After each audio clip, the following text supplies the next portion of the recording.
നമസ്കാരം, ബിസിനസ് ഡയലോഗിലേക്ക് സ്വാഗതം.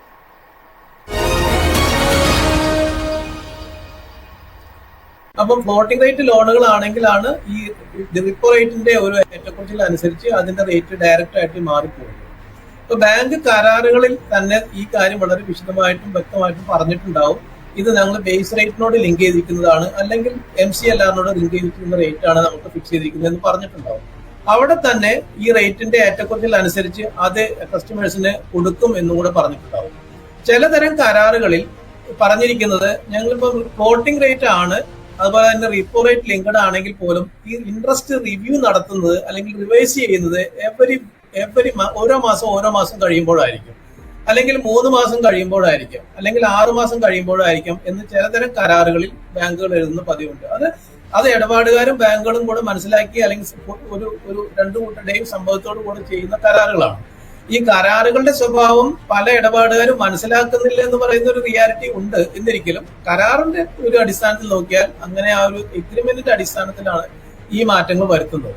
അപ്പം റീപ്പോ റേറ്റിൽ വരുന്ന മാറ്റം പല ബാങ്കുകളും കസ്റ്റമേഴ്സിന് കൊടുക്കുന്നില്ല എന്ന് പറഞ്ഞു കഴിഞ്ഞാൽ അത് ശരിയല്ല. അത് കൊടുത്തേ പറ്റൂ.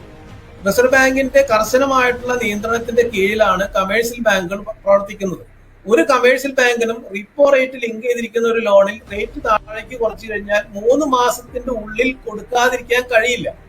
3 മാസം കഴിഞ്ഞിട്ടും കൊടുക്കുന്നില്ലെങ്കിൽ അത് വയലേഷൻ ആണ്.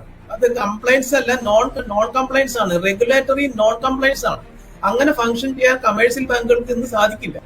അതുകൊണ്ട് 3 മാസത്തിനുള്ളിൽ ഈ റേറ്റ് കൊടുത്തേ കഴിയും. ഇനി ചില ബാങ്കുകൾ ഇമ്മീഡിയറ്റ് ആയിട്ട് കൊടുക്കുന്നു, ചില ബാങ്കുകൾ അല്പം കഴിഞ്ഞു കൊടുക്കുന്നു, ചില ബാങ്കുകൾ ഹോം ലോണിന് ആദ്യമേ കൊടുക്കുന്നു, ചില ബാങ്കുകൾ വാഹന വായ്പയ്ക്ക് ആദ്യമേ കൊടുക്കുന്നു എന്നുള്ള രീതിയിലുള്ള ചെറിയ മാറ്റങ്ങളൊക്കെ ഉണ്ടാവാം.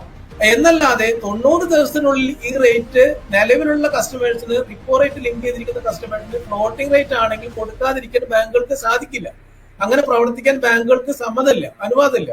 അതുകൊണ്ട് ആ ഒരു ഡിസ്കഷനിൽ വലിയൊരു പ്രസക്തി ഇല്ലെന്നാണ് എന്റെ വളരെ സ്ട്രോങ് ആയിട്ടുള്ള ഒരു റെസ്പോൺസ് അതിനോട്.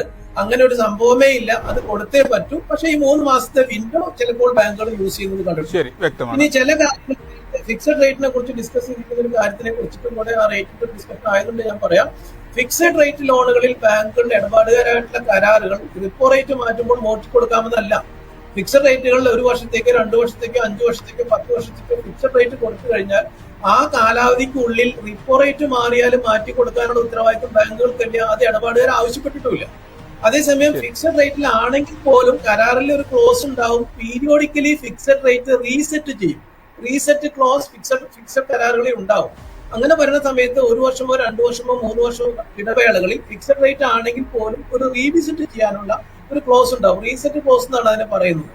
ഈ സമയത്ത് അന്ന് മാർക്കറ്റിൽ നിലവിലുള്ള സാഹചര്യങ്ങൾ അനുസരിച്ചോ അല്ലെങ്കിൽ ഒറിജിനൽ കരാറുകളിൽ പറഞ്ഞിരിക്കുന്ന ക്ലോസുകൾ അനുസരിച്ചോ പുതിയ റേറ്റ് ഫിക്സ് ചെയ്യാനായിട്ട് ഇരു കൂട്ടർക്കും സാധിക്കും. അതാണ് ഇപ്പോഴത്തെ റേറ്റിന്റെ സിറ്റുവേഷൻ. അത് മാത്രമല്ല, മറ്റൊരു കാര്യം ഒരു കാര്യം അറിയാനുള്ളത്, നമ്മൾ ഈ ഫിക്സഡ് റേറ്റും അതുപോലെ ഫ്ലോട്ടിംഗ് റേറ്റും ഹൈബ്രിഡ് റേറ്റ് എടുക്കുന്ന സംവിധാനങ്ങളും ഉണ്ട് ഇപ്പോൾ ലോണുകൾക്ക്. അങ്ങനെയുള്ള ആളുകൾക്ക് ഹൈബ്രിഡ് റേറ്റിന്റെ പോർഷനിൽ റിപ്പോ റേറ്റിന്റെ എക്സ്റ്റൻഷൻ ഉണ്ടാവും. റിപ്പോ റേറ്റ് വെച്ചിരിക്കുന്ന റേറ്റ് ആണെങ്കിൽ അതിന്റെ എക്സ്റ്റൻഷൻ ഉണ്ടാവും. ഫിക്സഡ് റേറ്റ് ആണെങ്കിൽ മാത്രമേ അവിടെ കൊടുക്കാതിരിക്കുള്ളൂ. അപ്പോൾ എനിക്ക് പറഞ്ഞു കഴിഞ്ഞാൽ ഈ റേറ്റിന്റെ ട്രാൻസ്മിഷൻ 3 മാസത്തിനുള്ളിൽ കൊടുത്തേ കഴിയൂ. 3 മാസം വരെ വിൻഡോ മാത്രമേ ആളുകൾക്ക് ഉള്ളൂ. ഒരു ബാങ്കിനും കൊടുക്കാതിരിക്കാൻ കഴിയില്ല. അത് 3 മാസത്തെ വിൻഡോ എന്ന് പറയുന്ന കംഫർട്ട് ഓരോ സ്ഥാപനങ്ങളും അവരുടെ രീതി അനുസരിച്ച് യൂസ് ചെയ്യുന്നത് മാത്രം.